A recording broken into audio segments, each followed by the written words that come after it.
गरीब की बेटी के लिए आया गरीब संस्कारी अमीर नशेड़ी परिवार से रिश्ता। रोज की तरह आज भी महेश मजदूरी करके अपने घर वापस आता है। वो देखता है कि उसकी बेटी सुमन मिट्टी के चूल्हे पर रोटियां बना रही होती है। जानवी महेश को देखकर कहती है, आ गए आप? आज तो आने में बहुत देर कर दी। हाँ जानवी, आज सब्जियां ही नहीं बिकी थी, इसलिए सब्जियां बेचने थोड़ा आगे निकल गया था, तो वापस आने में देर हो गई। पिताजी, आप सब्जियां बेचने में कितनी मेहनत करते हैं, मुझे ये देखकर अच्छा नहीं लगता। अरे बेटा, अपने परिवार के लिए मेहनत तो करना ही पड़ता है। हम गरीब अगर मेहनत करके सब्जियां नहीं बेचेंगे तो 2 वक्त का खाना कहाँ से खाएंगे। दीदी, अब तो पिताजी भी आ गए हैं, बहुत भूख लग रही है, जल्दी से खाना लगा दो। हाँ हाँ दिलीप, लगा रही हूँ, जरा सब्र करो। जानवी चटाई बिछाकर सभी के लिए खाना लगाती है और सभी लोग बैठकर खाना खाने लगते हैं। खाना खाकर सभी लोग सो जाते हैं। अगले दिन सुबह महेश अपनी सब्जियां लेकर बेचने के लिए बाजार की तरफ निकल जाता है। उसके जाने के बाद जानवी सुमन से कहती है, ठीक है बेटा, अब मैं भी झाड़ू पोछे के काम पर जा रही हूँ, तू घर पर ही रहना और अपने भाई का ध्यान रखना। माँ, मैं आपसे कितनी बार कह चुकी हूँ कि मुझे भी अपने साथ झाड़ू पोछा के काम पर ले चलिए, कम से कम हमारी गरीबी तो थोड़ी कम होगी। नहीं बेटा, अब तो तेरी शादी की उम्र हो गई है, मुझे तो तेरे हाथ पीले करके तुझे ससुराल भेजना है। काम करने के लिए मैं और तेरे पिताजी ही काफी हैं। ऐसा कहकर जानवी काम पर चली जाती है और सुमन घर की साफ सफाई में लग जाती है। साथ ही वो अपने छोटे भाई को पढ़ाई करने के लिए बैठा देती है। ऐसे ही शाम हो जाती है और जानवी और महेश घर वापस आ जाते हैं। वो लोग बैठकर बातें कर रहे होते हैं। तभी पड़ोसन मालती आती है और महेश और जानवी से कहती है, भाई साहब, कल मेरी बेटी की सगाई है, आप लोगों को आना है। भगवान की दया से बहुत अच्छे घर में मेरी बेटी की शादी तय हुई है। हाँ बहन जी, ये तो बहुत खुशी की बात है। हम गरीबों की बेटियों की जब भी शादी तय होती है तो मन को बड़ा सुकून मिलता है। हम जरूर आएंगे। निमंत्रण देकर मालती चली जाती है। उसके जाने के बाद महेश अपनी पत्नी से कहता है, सबकी बेटियों की शादी हो रही है, पता नहीं मैं अपनी बिटिया की शादी कब कर पाऊंगा। हाँ जी, आप सही कह रहे हैं। मैं भी यही सोचकर परेशान रहती हूँ कि हमारे 2 वक्त की रोटी का गुजारा बड़ी मुश्किल से होता है, फिर हम अपनी बेटी की शादी कैसे करेंगे। अब तो भगवान पर ही भरोसा है कि वो हमारी बेटी के लिए किसी अच्छे घर का रिश्ता भेज दे। सुमन भी अपने माता पिता की बातें सुनकर बहुत दुखी हो जाती है और मन ही मन सोचती है, हे भगवान, मेरे माता पिता को मेरी शादी की कितनी चिंता है। भगवान, तू ही उनकी हर इच्छा पूरी करना। अगले दिन शाम को सभी लोग तैयार होकर पड़ोसन मालती की बेटी की सगाई में पहुंचते हैं। तभी शांति उनके पास आती है और कहती है, अरे जानवी बहन, कैसी हो तुम? हाँ शांति बहन, मैं तो अच्छी हूँ, तुम तो बड़े दिनों से दिखाई नहीं दी। हाँ, मैं कब से सोच रही थी तुम्हारे घर आने के लिए। अरे ललिता की बिटिया का रिश्ता तो मैंने ही लगाया है, तुम्हारी बिटिया भी अब बड़ी हो गई है, तुम कब कर रही हो उसकी शादी? बस शांति बहन, हम भी अपनी बिटिया के लिए कोई अच्छा रिश्ता देख रहे हैं। अगर आपकी नजर में कोई अच्छा रिश्ता हो तो जरूर बताइएगा। हम भी चाहते हैं कि हमारी बेटी की शादी समय से अच्छे घर में हो जाए। रिश्ता तो है सुमन बिटिया के लिए। ठीक है भाई साहब, आप चिंता मत कीजिए, मैं आपकी बेटी के लिए बहुत अच्छे रिश्ते लेकर जल्दी आपके घर आऊंगी। सगाई खत्म होने के बाद सभी अपने अपने घर चले जाते हैं। कुछ दिनों बाद शांति महेश के घर आती है और 2 लड़कों की फोटो दिखाते हुए कहती है, भाई साहब, मैं सुमन बिटिया के लिए 2 रिश्ते लेकर आई हूँ। एक रिश्ता अमीर घर का है और दूसरा गरीब घर का। ये देखिए, ये अमीर घर का लड़का है, इसके पिता का अच्छा खासा बिजनेस है और ये उसी बिजनेस में मदद करता है। इसका नाम तरुण है और ये अपने घर का इकलौता बेटा है। हाँ शांति बहन, ये लड़का तो सच में बहुत अच्छा है, दिखने में भी अच्छा दिखाई दे रहा है। मेरी बिटिया के साथ इसकी जोड़ी बिल्कुल सही जमेगी। और ये दूसरा रिश्ता एक गरीब घर का है। लड़का सब्जियां बेचकर अपना घर चलाता है, लेकिन लोग बहुत ही शरीफ और अच्छे हैं। इसकी 2 बहनें हैं और एक भाई, इसका नाम विराज है। अब मैंने आपको दोनों के बारे में बता दिया है, आप देख लो कि आपको कौन सा रिश्ता पसंद है, तो मैं सुमन बिटिया की आगे बात चलाऊं। जानवी बहन, दोनों रिश्ते तुम्हारे सामने हैं, सोच समझकर मुझे बता देना। शांति बहन, इसमें सोचना क्या है भला, मैं तो अपनी बेटी की शादी अमीर घर में ही करूंगी। मेरी बेटी ने मायके में बहुत गरीबी देखी है, कम से कम ससुराल में तो उसे सुख मिले। अरे भाग्यवान, सारे फैसले तू ही ले लेगी क्या? हमारी बेटी से भी तो पूछ लो कि वो क्या चाहती है। शांति बहन, अभी वो बाजार गई हुई है, शाम तक आ जाएगी, फिर हम पूछ कर बता देंगे। ठीक है महेश भैया, मैं कल आऊंगी, आप मुझे कल बता दीजिएगा। शांति ऐसा कहकर चली जाती है। थोड़ी देर बाद सुमन घर आ जाती है। तब महेश उसे दोनों रिश्तों के बारे में बताता है और साथ ही उससे कहता है, बेटी, हमने तुझे दोनों रिश्तों के बारे में बता दिया है, अब फैसला तेरे हाथ में है। तू बता, तुझे गरीब लड़के से शादी करनी है या अमीर लड़के से? तू जिससे कहेगी हम तेरी शादी उसी से पक्की कर देंगे। बेटा, अपने पिताजी की बात मत सुन। तू अमीर लड़के से ही शादी करना। तू देख ही रही है कि हम गरीबी में कितनी मुश्किल से जिंदगी गुजार रहे हैं। थोड़ी सी ठंडिया बारिश हो जाए तो तेरे पिताजी बाजार नहीं जा पाते और हमें भूखे सोना पड़ता है, और घर में कोई भी चीज पूरी नहीं पड़ती। मैं नहीं चाहती कि शादी के बाद तुझे भी ये सारी परेशानियां झेलनी पड़े, इसीलिए तू अमीर घर में ही रिश्ता करना। अरे जानवी, अब उसे ज्यादा मत समझा। बेटी, कोई जल्दबाजी नहीं है। कल तक समझकर हमें अपना फैसला बता देना। अगली सुबह महेश अपनी सब्जियां लेकर बाजार निकल पड़ता है। वो आवाज लगाकर सब्जियां बेच रहा होता है कि तभी एक अमीर लड़का कार से उसके ठेले को टक्कर मार देता है और बिना रुके चला जाता है। महेश परेशान होकर सब्जियां उठाते हुए कहता है, ए भगवान, इन अमीरों को क्या हम गरीबों की रोजी रोटी भी नजर नहीं आती? कार से टक्कर मारकर चला गया और ऊपर से रुककर मेरी मदद भी नहीं की। ऐसा कहकर महेश नीचे गिरी सब्जियां उठाने लगता है। तभी सामने सब्जी बेच रहा विराज दौड़कर महेश के पास आता है और कहता है, अरे बाबूजी, आपको लगी तो नहीं? आप ठीक तो हैं? नहीं बेटा, मैं ठीक हूँ, बस सारी सब्जियां गिर गई। आप चिंता मत कीजिए बाबूजी, आप बैठ जाइए, मैं सारी सब्जियां उठाकर आपके ठेले पर रख देता हूँ। ऐसा कहकर विराज महेश को एक कोने में बिठाकर सारी सब्जियां उठाकर महेश के ठेले में जमा देता है और फिर अपनी सब्जियां बेचने चला जाता है। शाम को जब महेश सब्जियां बेचकर अपने घर आता है तो अपने परिवार वालों को सारी बातें बताते हुए कहता है, बेटा, उस अमीर के लड़के ने तो मेरे ठेले को टक्कर मारने के बाद पलट कर भी नहीं देखा, लेकिन उस बेचारे गरीब लड़के ने मेरी सारी सब्जियां उठाई और ठेले पर जमाई। बड़ा ही भला लड़का था। अगर उसने मेरी मदद नहीं की होती तो आज मेरा बहुत नुकसान हो जाता। हाँ पिताजी, गरीब तो अच्छे ही होते हैं। मैं तो इसीलिए आपसे कहती हूँ कि जो मेरे लिए रिश्ता आया है उसमें से उस गरीब लड़के को हाँ कह दो। कैसी बातें कर रही है बेटा? जैसे हर गरीब अच्छा नहीं होता, वैसे ही हर अमीर बुरा भी नहीं होता। और भगवान अगर चाहते हैं कि तू एक अमीर घर में चली जाए तो इसमें बुरा ही क्या है? मैं तो तेरी शादी अमीर घर में ही करूंगी। अगले दिन सुबह शांति आती है और महेश से कहती है, महेश भाई साहब, मैंने आपको जिस गरीब परिवार के बारे में बताया था वो आपकी बिटिया को देखने के लिए आ रहे हैं। आप उनसे मिल लीजिए। आगे शादी करना या ना करना आपकी मर्जी है। वो थोड़ी ही देर में आते होंगे। हाँ हाँ शांति बहन, हमें कोई दिक्कत नहीं है। मेहमान तो भगवान का रूप होते हैं, आने दीजिए उन्हें। थोड़ी देर बाद लड़के वाले आ जाते हैं। महेश उस लड़के को देखकर खुश हो जाता है और अपनी पत्नी और बेटी से कहता है, अरे बेटा, ये तो वही लड़का है जिसने उस दिन मेरी मदद की थी। बेटा, उस दिन तुम ना होते तो मेरा बहुत नुकसान हो जाता। अरे नहीं नहीं बाबूजी, ये तो मेरा फर्ज था। चाय नाश्ते के बाद विराज की माँ कहती है, बहन जी, हमें तो आपकी लड़की बहुत पसंद है। आप बता दीजिए, अगर आपको हमारा लड़का पसंद हो तो शादी की बात कर लेते हैं। बहन जी, सच कहूँ तो हमें भी आपका लड़का बहुत पसंद है, लेकिन आपने आने में देरी कर दी। हमने तो एक अमीर रिश्ते को हाँ कह दी है, इसलिए हम आपको कोई जवाब नहीं दे सकते। अरे बहन, कोई बात नहीं। शादी ब्याह तो भाग्य का खेल है। जहाँ जिसका भाग्य होता है वहीं शादी जुड़ती है। हम और आप तो सिर्फ कोशिश कर सकते हैं। ऐसा कहकर विराज और उसकी माँ वहाँ से चले जाते हैं। उनके जाने के बाद शांति कहती है, बहन जी, मैं समझ गई हूँ कि आप अपनी बेटी का रिश्ता अमीर परिवार में ही करना चाहते हैं, तो ठीक है। कुछ दिन बाद मैं अमीर परिवार का वही रिश्ता लेकर आऊंगी जिसके बारे में मैंने आपको बताया था। अच्छा, मैं चलती हूँ। ऐसा कहकर शांति चली जाती है। ऐसे ही 4 दिन बीत जाते हैं और सुमन अपने माता पिता के साथ अपनी सहेली पूनम की मंगनी में जाती है, जहाँ उसकी सहेली पूनम उससे कहती है, यार सुमन, मेरी मंगनी तो हो गई, अब तू भी जल्दी से अपनी मंगनी कर ले। हाँ यार, मेरे लिए एक अमीर घर का रिश्ता आया है। माँ वहीं पर मेरी शादी तय करना चाहती है। शायद अगले 2-4 दिन में लड़के वाले घर पर आए। यार, तेरे लिए अमीर घर से रिश्ता आ रहा है, ये बहुत अच्छी बात है। लेकिन मैंने सुना है कि अमीर लोग क्लब में जाते हैं, लेट नाइट पार्टी करते हैं और ड्रिंक भी करते हैं, इसलिए देख परख कर शादी करना। कहीं तेरी जिंदगी आजाब न बनकर रह जाए और तू यहाँ से भी ज्यादा बुरी हालत में न पहुँच जाए।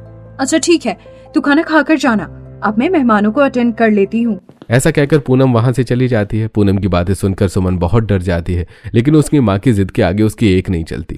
अगले दिन लड़के वाले सुमन को देखने आते हैं। सुमन रसोई से लड़के को झांक कर देखती है और फिर अपनी माँ को इशारे से रसोई में बुलाती है और कहती है, माँ, तुमने इस लड़के को ध्यान से देखा? ये तो देखने में ही नशेड़ी लग रहा है। देखा नहीं, इसकी आंखें कितनी लाल हैं। अरे बेटा, तू कैसी बातें करती है? हो सकता है इसकी आंखें बचपन से ही ऐसी हों। किसी के बारे में एकदम से ऐसा नहीं सोचते। देख तो, कितना सुंदर, लंबा, हट्टा कट्टा लड़का दिखाई दे रहा है और तेरी और उसकी जोड़ी तो खूब जमेगी। अब देर मत कर और चाय नाश्ता लेकर सामने आ, मैं भी वहीं जाकर बैठती हूँ। ऐसा कहकर जानवी उनके पास जाकर बैठ जाती है और सभी लोगों से बात करने लगती है। थोड़ी देर बाद सुमन सभी के लिए चाय और नाश्ता लेकर आती है और सभी के साथ बैठ जाती है। तब जानवी तरुण से कहती है, वैसे तरुण बेटा, तुम क्या काम करते हो? आंटी, मेरे पिताजी का बिजनेस है और वो हमारा फैमिली बिजनेस है। अब पापा रिटायर हो रहे हैं तो सारा बिजनेस मुझे ही संभालना पड़ेगा। अभी भी मैं अपने पिताजी के साथ बिजनेस में उनकी मदद करता हूँ। भाई साहब, आपकी बेटी हमें तो बहुत पसंद है। हमारी तरफ से रिश्ता पक्का समझिए, हमें तो आपके फैसले का इंतजार है। जी बहन जी, इंतजार की क्या जरूरत है, हमें भी आपका बेटा बहुत पसंद है। हमारी तरफ से भी ये रिश्ता पक्का समझिए। दिलीप बेटा, जरा सबका मुंह तो मीठा कर। अब दिलीप मिठाई का डिब्बा उठाता है और सभी का मुंह मीठा करवाता है। इस तरह सुमन और तरुण का रिश्ता पक्का हो जाता है और साथ ही वो लोग अगले महीने की शादी की तारीख भी फिक्स कर देते हैं।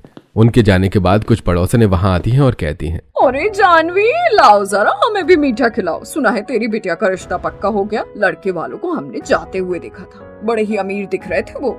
हाँ बहन, बहुत अच्छे घर से रिश्ता आया था मेरी बेटी का, बड़े ही पैसे वाले लोग। आज ही तो रिश्ता पक्का करके गए हैं। ला बेटा सुमन, जरा सबको मिठाई तो खिला। सुमन मिठाई लेकर वहां आती है और सभी को खिलाती है। सभी लोग मिठाई खाकर कहते हैं, अरे बहन, बड़ी खुशी की बात है। बड़ी खुशी हुई सुनकर कि तुम्हारी बेटी का रिश्ता इतने अच्छे घर में लग गया है। अच्छी बात है, बिटिया अच्छे घर जाएगी और राज करेगी। अब तो तुम्हारी सारी चिंताएं भगवान ने खत्म कर दी हैं। खुशियां मनाओ। हाँ बहन, बड़े ही भाग्य से मेरे जीवन में ये दिन आए हैं। बस अब जल्दी से बिटिया की शादी का दिन आ जाए और मैं उसे अच्छे से विदा कर दूं तो समझो कि गंगा नहा गई मैं। ऐसे ही जानवी के साथ उसके पड़ोसी और परिवार वाले सब बहुत खुश होते हैं। अगले दिन सुमन पूजा करने के लिए मंदिर जाती है। मंदिर में पूजा करने के बाद जब सुमन बाहर आती है तो उसकी सहेलियां रेणुका और मीनाक्षी मिलती हैं। मीनाक्षी सुमन को देखकर खुश होते हुए कहती है, अरे सुमन, मैंने सुना है कि तेरा रिश्ता बड़े ही अमीर घर में तय हुआ है। माँ बता रही थी कि लड़की वाले बहुत पैसे वाले हैं। हाँ बहन, तुमने सही सुना है, अगले महीने मेरी शादी है। वैसे बहन, मैंने तो सुना है कि अमीर लोग बड़े ही चालाक होते हैं। गरीबों की घर की बेटियों को ले जाकर वो बहुत परेशान करते हैं। अरे रेणुका, चुप चुप बोल। हर अमीर बुरा थोड़ी ना होता है। भगवान ने चाहा तो हमारी सुमन की जिंदगी में सब कुछ अच्छा ही होगा। हाँ मीनाक्षी, मैं भी यही चाहती हूँ। अपनी सहेलियों से बातें करने के बाद सुमन घर तो आ जाती है, लेकिन उसके मन में अमीर घर में जाने की एक शंका बनी ही रहती है। ऐसी समय बीतता है और उसकी शादी का दिन भी आ जाता है। इस तरह सुमन और तरुण की शादी हो जाती है और सुमन दुल्हन बनकर तरुण के घर आ जाती है। गृह प्रवेश करवाते हुए सुमन की सास उससे कहती है, आओ आओ बहू, सीधे पैर से कलश गिराकर गृह प्रवेश करो। विहानी की बात सुनकर सुमन अपने आसपास देखने लगती है। उसे इस तरह आसपास देखता देखकर उसकी सास उसकी बात समझ जाती है और कहती है, अरे बेटा, मुझे पता है कि तुम तरुण को देख रही हो। तरुण अपने दोस्तों के पास गया है, थोड़ी देर में आ जाएगा। तब तक तुम गृह प्रवेश करो और अपने कमरे में जाकर आराम कर लो। विहानी की बात सुनकर सुमन मुस्कुरा देती है। उसके बाद वो दाहिने पैर से कलश गिराकर गृह प्रवेश करती है। घर के अंदर आते ही वो अपने बड़े से घर को देखकर मन ही मन सोचती है, इतना बड़ा घर है मेरा। मेरे ससुराल वाले सच में बहुत अमीर हैं। इतना सुंदर घर तो मैंने आज से पहले कहीं नहीं देखा। अरे बहू, तुम थक गई हो, जाकर अपने कमरे में आराम कर लो, बाकी की रस्में सुबह होंगी। सुमन अपने कमरे में जाकर अपने बिस्तर पर बैठकर तरुण के आने का इंतजार करने लगती है। काफी देर हो जाती है लेकिन तरुण नहीं आता। तब सुमन मन ही मन सोचती है, पता नहीं अपनी शादी के दिन भी ये कहाँ रह गए। अब तो मुझे बहुत नींद आ रही है। ऐसा करती हूँ कि सो जाती हूँ, जब ये आएंगे तो मुझे खुद ही जगा लेंगे। ऐसा कहकर सुमन सो जाती है। सुबह 5 बजे सुमन की नींद खुलती है तो देखती है कि तरुण कमरे में नहीं है। सुमन दरवाजा खोलकर बाहर हॉल में आती है तो देखती है कि तरुण सोफे पर सोया हुआ है। ये देखकर सुमन उसके पास आती है और उसका जूता निकालकर उसे ठीक से सुला देती है। फिर अपने कमरे से ब्लैंकेट लाकर उसे ओढ़ा देती है। उसके बाद वो मन ही मन सोचती है, इसका मतलब है कि मेरा शक सही निकला। ये तो नशेड़ी ही है, इसीलिए सारी रात गायब रहा। इसे ये भी चिंता नहीं थी कि इसकी पत्नी इसका इंतजार कर रही होगी। अब मैं क्या कर सकती हूँ, शायद यही मेरी किस्मत है। तभी विहानी वहां आ जाती है और ये सब देखकर कहती है, सुमन बिटिया, तू चिंता मत कर, उसे सोने दे। वैसे आज तेरे ससुराल में पहला दिन है। साफ सफाई के लिए तो काम वाली आती ही होगी, लेकिन तू रसोई में जाकर अपने हाथों से हम लोगों के लिए मीठा बना ले, ताकि तेरी पहली रसोई की रस्म भी हो जाए। अब सुमन रसोई में जाती है और सभी के लिए पालक पनीर, वेज पुलाव, मलाई कोफ्ता, दाल तड़का, चावल, पूड़ी और मीठे में खीर बना लेती है।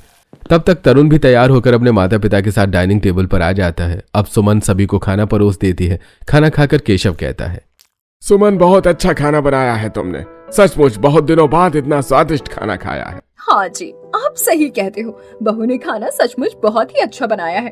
तरुण बेटा, तुम कुछ नहीं कहोगे क्या? तुम्हें खाना कैसा लगा? ठीक ही है, बस मुझे इतना खास इंटरेस्ट नहीं है खाने की तारीफ करने में। उसकी बात सुनकर सुमन को बहुत दुख होता है, लेकिन वो चुप रहती है। खाना खाकर सभी अपने अपने कमरों में चले जाते हैं और सुमन भी शीलाबाई के साथ रसोई की साफ सफाई में लग जाती है। ऐसे ही धीरे धीरे सुमन की शादी को एक हफ्ता बीत जाता है। एक दिन विहानी केशव से कहती है, सुनिए जी, मैं कह रही थी कि आपने बहू के माता पिता को तो देखा है ना, वो कितने छोटे से घर में रहते हैं और उसका भाई भी सरकारी स्कूल में पढ़ता है। क्यों ना हम उसके माता पिता को अपने फार्म हाउस वाले घर में शिफ्ट कर दें? इससे हमारे खेतों की देखभाल भी हो जाएगी, उन्हें रोजगार भी मिल जाएगा और उसके भाई का एडमिशन भी एक अच्छे स्कूल में करवा देंगे। हाँ बेहानी, क्यों नहीं। आखिर भगवान ने हमें इतनी दौलत दी है तो हमारे रिश्तेदारों के काम तो आनी ही चाहिए। हम आज ही चलते हैं और उन्हें अपने फार्म हाउस में शिफ्ट कर देते हैं। फिर केशव और विहानी सुमन को बुलाकर उसे ये सारी बातें बताते हैं। यह सब सुनकर सुमन बहुत खुश हो जाती है। अब केशव, विहानी और सुमन कार में बैठकर सुमन के मायके जाते हैं और सुमन अपने मायके पहुंचकर अपनी माँ को सारी बातें बताती है और कहती है, माँ, पिताजी, मैं आप लोगों के लिए बहुत खुश हूँ। अब आप लोग हमारे फार्म हाउस में रहेंगे। पिताजी को अब घूम घूम कर सब्जियाँ भी नहीं बेचनी पड़ेंगी और न ही इस छोटे से घर में रहने की जरूरत पड़ेगी। और दिलीप, तेरा एडमिशन भी एक बहुत अच्छे से स्कूल में करवा दिया है।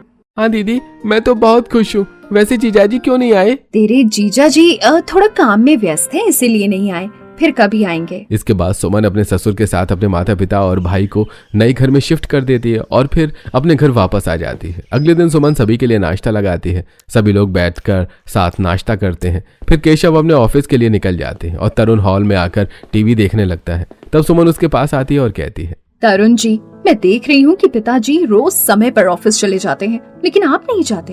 आपको भी पिताजी के साथ ऑफिस जाकर काम करना चाहिए। मुझे काम करने की क्या जरूरत है? मैं ऑफिस नहीं जाता, पिताजी ही सारा काम संभालते हैं। मैं बाहर घूमने जा रहा हूँ, थोड़ी देर बाद आऊंगा। ऐसा कहकर तरुण घूमने चला जाता है और सुमन अपने काम में लग जाती है। शाम को सुमन अपनी सास के कमरे में आती है और कहती है, माँ जी, काफी दिन हो गए मेरी शादी को, मुझे अपने मायके वालों की याद आ रही है। मैं सोच रही हूँ कि अपने माता पिता और भाई से जाकर मिल आऊं। अरे हाँ बेटा, इसमें सोचने की क्या बात है। शाम को तरुण आएगा तो तुम उसके साथ अपने मायके चली जाना। वैसे हम दोनों थोड़ी देर में पड़ोस की कीर्तन में जा रहे हैं, तो तुम तरुण के साथ चली जाना। हमारा इंतजार मत करना, हमें आने में देर हो जाएगी। ऐसा कहकर विहानी अपने पति के साथ पड़ोस के कीर्तन में जाने के लिए निकल जाती है। सुमन अपने कमरे में आकर मायके जाने के लिए तैयार होने लगती है। थोड़ी देर बाद डोरबेल बजती है तो सुमन मन ही मन सोचती है, लगता है तरुण आ गए, जल्दी जाकर दरवाजा खोलती हूँ। मुझे ऐसे तैयार देखकर वो बहुत खुश हो जाएंगे। यही सोचकर सुमन दरवाजा खोलती है तो देखती है कि तरुण हाथ में बोतल लिए लड़खड़ाते हुए घर के अंदर आता है। सुमन कहती है, अरे ये क्या, आप शराब पीकर आए हैं? कम से कम आपको शराब पीकर घर तो नहीं आना चाहिए। ए चल हट, तू मुझे रोकने वाली होती कौन है? कैसी बातें कर रहे हैं आप? मैं आपकी पत्नी हूँ। मैं तो तैयार होकर आपका इंतजार कर रही थी कि आपके साथ अपने मायके जाऊंगी। आपने शराब पी रखी है, अब मैं आपको अपने मायके कैसे ले जाऊं? यह सब मुझे नहीं पता। जहाँ तुझे जाना है जा, बस मुझे परेशान मत कर। कैसी बातें करते हैं आप? मेरी नई नई शादी है, अगर मैं आपके बिना अकेले जाऊंगी तो मेरे घर वाले क्या सोचेंगे? रहने दीजिए, मैं भी कहीं नहीं जाऊंगी। ऐसा कहकर सुमन वॉशरूम में जाकर अपने कपड़े चेंज कर लेती है। जब वो वॉशरूम से बाहर निकलती है तो देखती है कि तरुण जूते पहनकर ही बेड पर लेट गया है। सुमन उसके जूते उतारती है और उसे ठीक से लेटा देती है। तभी तरुण कहता है, अरे मेरे सिर में बहुत तेज दर्द हो रहा है। ठीक है, आप रुकिए, मैं आपके लिए नींबू पानी लाती हूँ और फिर आपका सिर भी दबा दूंगी। सुमन तरुण के लिए नींबू पानी लाकर उसे देती है। नींबू पानी पीकर तरुण लेट जाता है। तब सुमन प्यार से उसका सिर दबाती है। कुछ ही देर में तरुण को नींद आ जाती है और वो सो जाता है। शाम को जब सुमन के सास ससुर वापस आते हैं तो विहानी कहती है, अरे बेटा, तुम तो अपने मायके जाने वाली थी, फिर क्यों नहीं गई? माँ जी, ये ड्रिंक करके आए थे, इसीलिए मुझे उन्हें अपने मायके ले जाना अच्छा नहीं लगा। कोई बात नहीं, मैं फिर कभी चली जाऊंगी। आप लोग थक गए होंगे, हाथ मुंह धो लीजिए, तब तक मैं आपके लिए खाना लगा देती हूँ। ऐसा कहकर सुमन रसोई में चली जाती है। तब विहानी केशव से कहती है, कितनी सीधी सादी और शरीफ बहू है हमारी। तरुण के इतना परेशान करने पर भी वो कभी शिकायत नहीं करती। हाँ विहानी, ये तो सही बात है, लेकिन तरुण को तब अब अपनी जिम्मेदारियां समझनी चाहिए। आखिर ऐसे कब तक काम चलेगा? आप चिंता मत कीजिए, मुझे सुमन पर पूरा भरोसा है कि आज नहीं तो कल वो तरुण को जरूर बदल देगी। ऐसे कुछ दिन और बीत जाते हैं। एक दिन तरुण की बुआ जी आती हैं। सभी लोग बैठकर बातें करते हैं। फिर बुआ जी कहती हैं, विहानी भाभी, मैं अपने बेटे की शादी का निमंत्रण देने आई हूँ। अगले हफ्ते मेरे बेटे की शादी है और आप सबको आना है। और तरुण, तू भी अपनी पत्नी को लेकर जरूर आना। हाँ हाँ बुआ जी, आप चिंता मत कीजिए, मम्मी पापा के साथ हम दोनों भी जरूर आएंगे। बुआ जी निमंत्रण देकर चली जाती हैं। ऐसे ही एक हफ्ता बीत जाता है। एक दिन विहानी सुमन से कहती है, सुमन बेटा, कल तेरी बुआ सास के बेटे की शादी है, याद है ना? वो हमें निमंत्रण देकर गई थी, तो आज शाम को हमें तैयार होकर निकलना है। तरुण से बात कर ले और तुम दोनों भी आज अपनी पैकिंग कर लो। हाँ हाँ माँ जी, क्यों नहीं, मैं अभी जाकर तरुण से बात कर लेती हूँ। ऐसा कहकर सुमन अपने कमरे में जाती है और तरुण से कहती है, सुनिए जी, बुआ जी के यहाँ शादी है, तो हम दोनों की पैकिंग कर लेती हूँ। हम दोनों माँ और पिताजी के साथ चलेंगे। ठीक है सुमन, तुम पैकिंग कर लो, मैं थोड़ी देर में आता हूँ। सुमन तरुण की बात सुनकर बहुत खुश हो जाती है। तरुण बाहर चला जाता है और सुमन शादी में जाने के लिए पैकिंग करने लगती है। वो सारा सामान पैक कर लेती है और एक साड़ी निकालकर अपने आप से कहती है, कितनी सुंदर साड़ी है ये, मैं बुआ जी के यहाँ यही साड़ी पहनूंगी। आप जल्दी से जाकर सभी के लिए खाना बना लेती हूँ, खाना खाकर जल्दी ही निकल जाएंगे हम लोग। यही सोचकर सुमन रसोई में जाती है और खाना बनाने लगती है। तभी तरुण के चिल्लाने की आवाज आती है। सुमन दौड़कर हॉल में आती है तो देखती है कि तरुण पीकर आया है। ये देखकर सुमन कहती है, ये क्या है जी, आप फिर पीकर आ गए? आपको तो पता है ना कि हमें शादी में जाना है। हाँ तो क्या हुआ, शादी में जाने से पीने का भला क्या लेना देना। मैं शादी के जाने के लिए तैयार हूँ, बता कब चलना है। शर्म नहीं आती तुझे? इतनी अच्छी लड़की से शादी हुई है तेरी, लेकिन फिर भी तू सुधरने का नाम नहीं ले रहा। बेहानी, तुमने सुमन की शादी इससे करवा कर बहुत बड़ी गलती की है। ये तो था ही नालायक। सुमन बेटा, तुम अपनी जिंदगी इस नशेड़ी के साथ क्यों खराब कर रही हो? तुम अपने घर वापस चली जाओ और इसे इसके हाल पर अकेला छोड़ दो। माँ पिताजी, आप लोग परेशान मत होइए, आप लोग शादी में चले जाइए, मैं फिर कभी चली जाऊंगी। ऐसा कहकर सुमन शादी में जाने से मना कर देती है। समय बीतता है और सुमन तरुण का बहुत ख्याल रखती है। वो उसके कपड़े प्रेस करती है, अपने हाथों से उसे खाना खिलाती है और समय पर उसे नाश्ता देती है और कभी किसी से कोई शिकायत नहीं करती। ऐसे कुछ महीने बीत जाते हैं। एक दिन शाम को तरुण एक चांदी की पायल लेकर अपने घर आता है और विहानी को कमरे में बुलाकर सुमन को चांदी की पायल देते हुए कहता है, सुमन, मैं तुम्हारे लिए एक गिफ्ट लाया हूँ। चांदी की पायल देखकर बताओ तुम्हें कैसी लग रही है। सुमन तरुण के हाथों में अपने लिए चांदी की पायल देखकर बहुत खुश होती है और कहती है, ये तो बहुत सुंदर है, आप मेरे लिए लाए हैं, मुझे बहुत खुशी हो रही है। और आपको देखकर ऐसा लगता है कि आज आपने शराब भी नहीं पी। हाँ सुमन, मैंने सोच लिया है कि आज के बाद मैं कभी भी ड्रिंक नहीं करूंगा और तुम्हारे लिए एक अच्छा पति बनकर दिखाऊंगा। ऐसा कहकर तरुण अपनी पत्नी के पैरों में पायल पहना देता है।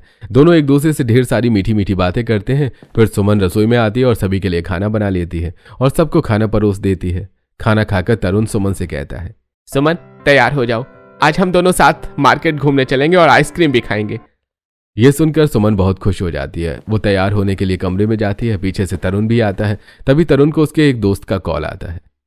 तरुण चल, आज हम सब तेरा इंतजार कर रहे हैं, साथ मिलकर क्लब चलेंगे और आज तो खूब ड्रिंक करेंगे। सॉरी यार विजय, लेकिन मैंने ड्रिंक करना छोड़ दिया है और आज के बाद मैं क्लब भी नहीं जाऊंगा, बल्कि अपना सारा समय अपनी पत्नी के साथ बिताऊंगा और आज के बाद मुझे कॉल मत करना। ऐसा कहकर तरुण कॉल कट कर देता है। ये सुनकर सुमन बहुत खुश हो जाती है और कहती है, इसका मतलब है कि आज के बाद आप कभी क्लब नहीं जाएंगे और ड्रिंक भी नहीं करेंगे। हाँ सुमन, तुमने हमेशा मेरा बहुत ख्याल रखा है, मेरे नाश्ते का, मेरे खाने का, मेरे कपड़ों का, और कभी भी तुमने कोई शिकायत नहीं की। तुम्हारे प्यार ने धीरे धीरे मुझे बदल दिया है। अब मैं अपनी सारी बुरी आदतें छोड़कर अपना जीवन सिर्फ और सिर्फ तुम्हारे और अपने माता पिता के साथ बिताऊंगा। ये सुनकर सुमन बहुत खुश हो जाती है। वो लोग तैयार होकर बाहर आइसक्रीम खाने जाते हैं। उन्हें इस तरह साथ में जाते देखकर उनके माता पिता भी बहुत खुश होते हैं। विहानी कहती है, देखा आपने, मैंने आपसे कहा था ना कि एक दिन सुमन की अच्छाई तरुण को हमेशा के लिए बदल देगी, और देखो वही हुआ। और इस तरह तरुण और सुमन आपस में मिलजुल कर बड़े प्रेम से खुशी खुशी रहने लगते हैं।